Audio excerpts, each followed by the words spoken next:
welcome back to our crazy trip in Vegas. Terry Gilliam is the director of... Oh, really? Yes. I was like, of course, yes. Terry Gilliam. What else did he direct? That's excellent. Well, he was one of the Pythons, so... It's kind of a big thing. That's what I thought we were talking about. I'm like, are we talking about the same? Yeah, well, he's done a lot of directing things. Yeah. He's one of those directors who I watch a lot of his films, and yet I can't think of them right now, of course. But yeah, he's a pretty notable guy. What roles did Terry Gilliam play in the Pythons? Well, a shit ton. Yeah, like, name one. A recognizable one. Terry Gilliam was the animator in Monty Python, so he wasn't actually the face. But I do believe he was Patsy in The Holy Grail, and he's done a few films, but I can't quite tell you what Gilliam's done. He was a behind-the-scenes sort of guy. So yeah. Well, he was the animator. Yeah. Has he done anything since Fear and Loathing in Las Vegas? Probably. I mean, you can look it up. You're the Mister sitting there doing nothing. Sitting there doing nothing. You're twiddling your fucking dick around. Fear and Loathing in Las Vegas was in 1998. The Brothers Grimm in 2005. Thailand in 2005. The Imaginarium. Series repairs there. Oh god, he smashed right into me. Yeah. The Zero Theorem and The Man Who Killed Don Quinto. Jabberwocky in 77. Time Bandits in 81. 12 Monkeys in 95. Oh, that's a good film. Another good time travel movie. 12 Monkeys. Highly recommended. I've only seen it once, but it definitely left an impression on me. So, should I be under the impression that all of these films are good? Or are there other elements? They're all pretty good, yeah. Or are there other elements that helped make those films great? I mean, you could say that about every film, couldn't you? Yeah, but so I wonder if we watched all of them, if there would be some that were just like crap. I mean, there's a distinct possibility. Just the sheer probability of it is. Pretty high. I suppose when I think of Johnny Depp and the roles that he's done, not all of them have been great roles that he's taken on. So it's kind of a combination of you've got to get all the stars to line up. The role has to be good, the director has to be good, and the whole production has to be good, and that's how you get a good movie. Yeah, that'd be it. So you can't just have one director managing to make the movie really good every time. Although you could say that Edward Wright might be one of those who every time he does something it's really good. But I don't know, I haven't seen Tintin. I mean, look, dude. I don't think. I think it's asking a bit much that for people to make hit every single time. But if you're as Edward Wright's a pretty picky guy. He doesn't say yes to everything. He probably gets heaps of things all the time. He probably gets heaps of people asking him to make movies and offering him all kinds of money. But he wants to make something that he really wants to make. He doesn't want to do it because the money's there. Yeah. I mean, with Scott Pilgrim, the money wasn't there. Yeah.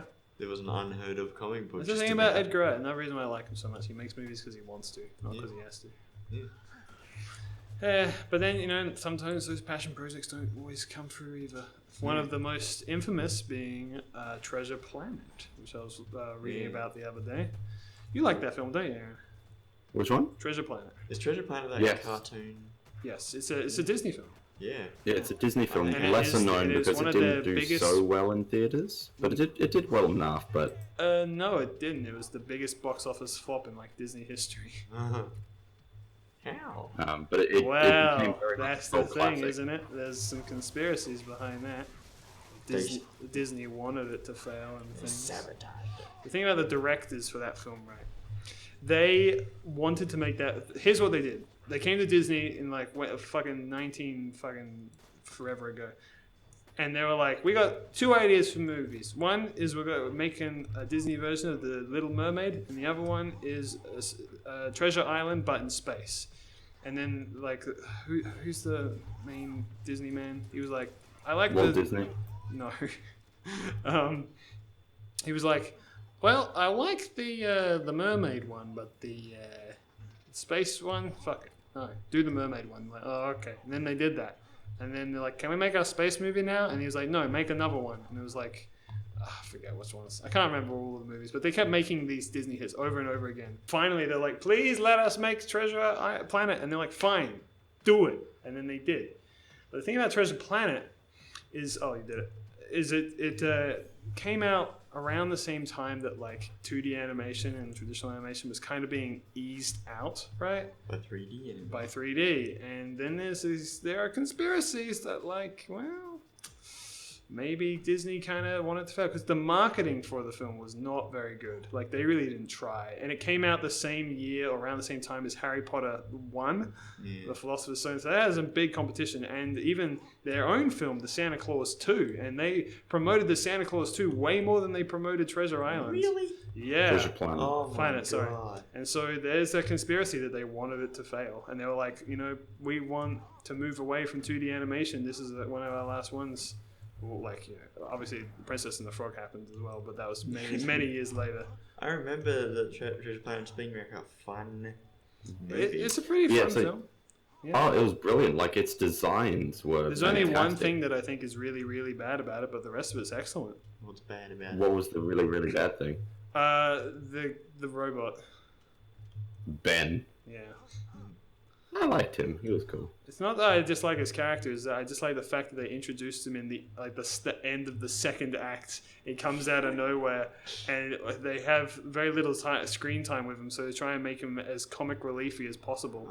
The problem is, and this is the thing about writing, and I've talked to you about this before, Mabini, but you gotta introduce your main characters in Act 1, because if they come in later, they just kind of like, what the fuck is this? Who is this guy? They don't have enough time. And they try to cram in as much as possible, and it feels completely unearned and undeserved. He could have easily been in the movie from the first act, being like, oh, I want to go to Treasure Planet, but I don't know why. And that could be enough, and then he'd have a character arc, and then he'd be there throughout the story. If he was a minor character and he barely had anything to do with the story, then it would be fine, right? Because he's just, all right, whatever, he's a random character. But the fact that they treat him like a main character and introduce him at the end of the second act, that's just like, it feels really wrong and bad. Treasure Planet, there's a lot to love about that film, but Disney didn't like it so much. And they barely do anything with it these days. Like, they don't sell merchandise, they don't celebrate it very much. Was one of those other cartoon movies that they kind of pumped out in that late 90s, early 2000s period before Treasure Planet been Sinbad? That was DreamWorks. Sinbad was DreamWorks. Alright, and they also did Spirit as well, DreamWorks. Yes. Yeah. I might not remember every film of all time, but I can tell the difference between I remember the DreamWorks versus Disney's. If you name a film, I'll be like, DreamWorks or Disney. I got it. I got you, fam. You don't remember it right now. No, I can't. Just name a movie. Alright. I'll tell you. I don't know. Alright, great, cool. Well, anyway, I can. It's a unique ability that only I possess. Bullshit! You watched a video to play it now. What do you mean I watched a video? I just know what Disney made and what DreamWorks made. It's pretty easy. Yeah, but there's like a way to tell through the way that they make the film. All right. Yeah. What? The 2D animated film Anastasia. That was neither of them. There you go. Ba-boom, told you. I don't remember who made it, but it's not Disney or DreamWorks, that's for sure. I think it might have been Warner Bros. Actually. Not sure. Not sure. Who made? I know Fievel Goes West. That was made by Don Bluth and stuff. But who was the production company behind that? Not Disney. Or DreamWorks. Exactly. So I got those two I could figure out, but Illumination Entertainment. Oh God, no. But man, I can't wait for the Mario movie made by Illumination. You know what? Are they actually doing it? Yes, but you know what? I'm a cautious optimist. I'd be curious to see how it goes. I don't see why, of all the Nintendo characters, you would make a movie out of Mario. The one who is infamous for barely having a story. So, whatever. But if I can see fucking Wario in like an amazingly animated style on the big screen, I'd be pretty down with that. It's a match made in heaven. Dude, Illumination Entertainment are famous for making films with no story. Well, that's true. and well, they have Mario's stories. famous for having barely any stories. Well, so they're just perfect for one. They have stories. They're just not good films. Yeah, it's not good stories. But they have amazing animation, even though it is very. They go through a formula to make it, and as many people point out, it feels more like it was made out of factory floor. But I'm just curious to see what it's like.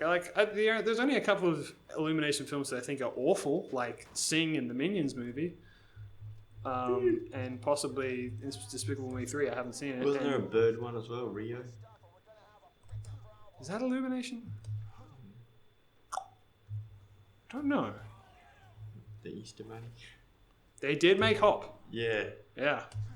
Oh, yes. That film. I have not seen it, and I don't want to. No. I don't like the fucking. I hate the I'm a CGI character, but I'm in the real world now, like the Smurfs with Neil Patrick Harris, or what is it? Oh wait, was it? Oh, Alvin and the Chipmunks with fucking My Name Is Earl. Yeah. Whatever his name is. What's his name? Cool, thanks. God, I used to know his name, as I did for many. Alvin? It's him, dude. He's the man. Alvin. It's actually Alvin. Yeah, It's him. He's really here. No, I am Knuckles, but in the real world. Oh, yeah, dude. What that is? No, I'm my own original character, Bluckles. Blowin. No, I'm not Sonic. I'm my own original character, Blonic. And I'm not Tails. I'm my own original character, Blails. People really need to get their facts straight. Oh god. Oh god. I know. I love Joe. He is one of my favorite animators on YouTube. One of my favorite videos of all time, Replacement Bully. Hola, Pepsi Cola. What have you got there? Lunch pizza? Look again. That's actually, that wasn't animated by Joe, that was animated by Danielle, but he did the voices. What does he do? He replaces his dad. He does. He replaces his dad. What's the thing Hey, he says? little chef, notice anything different? And then it's the Chamber of Secrets theme. Hey, faggot. Notice anything different about your walk home from school? I've replaced the sidewalk with a conveyor belt leading directly into your home. Just like really convenient. Well, that was the thing. He kept helping him out. Yeah. But most people know him for the dog video, the flying. Oh my dog. god. What's up, Aaron? Can you take a look at this sign and tell me what's wrong with it? Look A at lot the- of look at the TBDs. Opportunity Mall, Opportunity Condos, TBD, Draven's Gun Repair, Credit Union, Theater, Bot Emporium, Library, D's Nuts. Ah! Got him! Oh my god!